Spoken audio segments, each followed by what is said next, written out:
दोस्तों, आज की कहानी है सासू माँ जरूरी नहीं कि जितना सामान बड़ी भाभी के मायके से आए उतना ही मेरे मायके से भी आए। दोस्तों, कहानी शुरू करने से पहले अगर हमारे चैनल को सब्सक्राइब नहीं किया हो तो कर लीजिए ताकि आपके पास पहुंचे हर रोज नया वीडियो।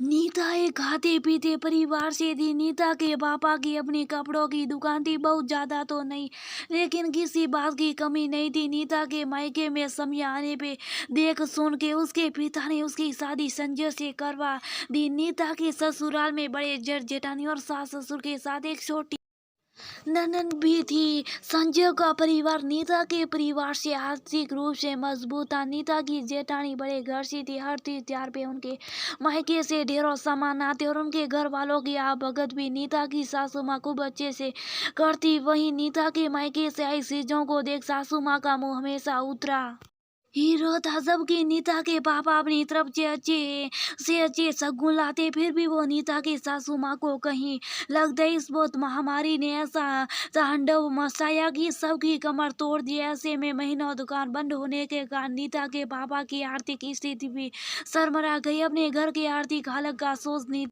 भी दुखी हो जाती। इस बीच दिवाली का त्योहार भी पास आ गया। जैसा कि हमेशा होता था, जेठानी के घर से सबके लिए महंगे कपड़े, तरह तरह की मिठाइयाँ, ड्राई फ्रूट्स और सोने के सिक्के शगुन में लेकर उनके पापा और भैया इतना ढेर सारा सामान देख सासू माँ की खुशी देखते बन रही थी। खूब भगत हुआ जेठानी के पापा और भैया का। नीता सब देख रही थी और मन सोच रही थी क्यों मुझे बड़े घर ब्याह दिया। पापा जानती थी नीता इतना कुछ इसके पापा के बस का नहीं था और वो ये भी समझ रही थी कि इसके पापा का इस बार भी सासू माँ अनादर करेगी, क्योंकि उनके लिए तो रिश्ते तो अब्बे की तराजू में तोले जाते थे। दिवाली के पहले नीता के पापा भी शगुन के कपड़े और मिठाइयाँ ले नीता के ससुराल आए। कमजोर आर्थिक स्थिति होने के बाद भी अपनी हैसियत से बढ़कर सामान लाए थे। पापा सामान देखते सासू माँ का मुंह उतर गया और बिना हाल समाचार पूछे और बिना चाय पानी पूछे उठकर कमरे में चली गई। अपना मान देख नीता के पापा को बहुत बुरा लगा, लेकिन बेटी का ससुराल ये सोच अपनापित होकर भी शुभ रहे। क्या हुआ बेटिया, लगता है समझी जी नाराज होगी। कुछ कमी तो बता, मैं अभी बाजार से ले आता हूँ। अपनी सासू माँ का ऐसा बर्ताव अपने पापा की तरफ देख नीता को बहुत दुख हुआ। नहीं पापा, आपसे जितना बन सका आपने किया। आप एक पैसा खर्च नहीं करेंगे। जरूरी नहीं कि जितना सामान बड़ी भाभी के मायके से आए उतना ही मेरे मायके से भी आए। अब तक मैं चुप रही पापा, लेकिन अब और नहीं। माँ जी को ये समझ नहीं होगा कि हर परिवार की आर्थिक स्थिति अलग होती है।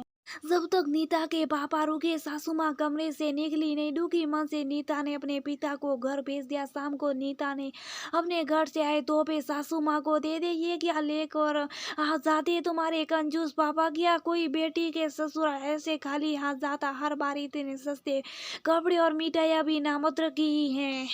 क्या तुमने बताया नहीं तुम्हारी जेठानी के घर से कैसे भर भर के सामान आते हैं और तुम्हारे ससुर का स्टैंडर्ड क्या है, गुस्से से लाल पीली होती। नीता की सासू माँ ने नीता को खूब खरी खोटी सुनाई। सुबह अपने पिता का हुआ अपमान और अब अपने पिता हैसियत पे उठते सवाल सुन नीता का धैर्य जवाब दे गया। माँ जी माफ कीजिएगा, लेकिन मेरे पापा और उनके हैसियत पे सवाल उठाने का किसी को हक नहीं। महामारी के बाद आर्थिक स्थिति खराब होते हुए भी अपनी हैसियत से बढ़कर तोहफे लेकर आए मेरे पापा, और आप समझन होकर भी उनकी परेशानी समझने की बजाय उन पर कंजूस होने का इल्जाम लगा रही। किया वो इसी रिश्तेदार और रिश्तेदारी कहती है जो सिर्फ तोहफे को देखकर सुख दुख में साथ दे। वाह बहू, अब तो जबान लड़ाना भी सीख लिया। नहीं माँ जी, अपने पिता के सम्मान के लिए आवाज उठाना जबान लड़ाना नहीं होता, लेकिन शायद मुझ में ही भूल हो गई कि ये बात समझने में कि जिस घर में बहू का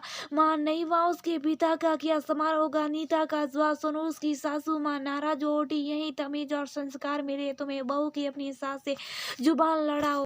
माफ कीजिएगा माँ जी, लेकिन ये मेरे संस्कार ही है कि अपने पिता का बार बार होता अपमान देकर भी मैं आज तक चुप रही, लेकिन शायद मेरी चुप ही मेरे पिता के बार बार होते अपना अपमान का कारण बनी। मेरे पिता ने हमेशा सिखाया है ना गलत करो ना ही गलत बर्दाश्त करो।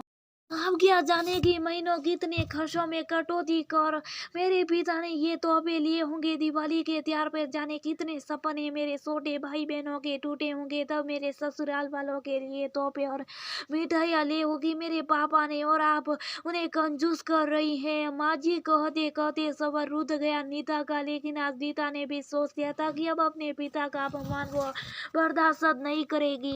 माँ जी, जरूरी नहीं घर की हर बहू के पिता की हैसियत एक सी हो, और फिर त्योहार तो खुशियाँ के लेन देन के लिए होता, ना कि गरीब घर की बहू के पिता को यूं आप शब्द का अपनापन करने के लिए। अब आप इसे मेरा अनुरोध समझे या शैतानी लेन देन के नाम पे मैं अब और अपने पिता का अपमान नहीं सहूंगी। जो मान सम्मान जेठानी जी के पिता को मिलता है इस घर की बहू के पिता और समधी होने के नाते, वो सम्मान मेरे पिता को भी तो मिलना चाहिए, क्योंकि दोनों इस घर की बहू है। अपनी बात कह नीता तो चली गई, लेकिन उसकी सासू माँ वहीं टंगी खड़ी रह गई। गलत भी कहा था नीता, अक्सर ऐसा ही तो होता है, हम जाने अनजाने रिश्तों को तोहफे के थ्रू जाऊं में तोल बैठते। ससुराल में अक्सर बहुएं अपने पिता के लिए तोहफों से मान और सम्मान पाती।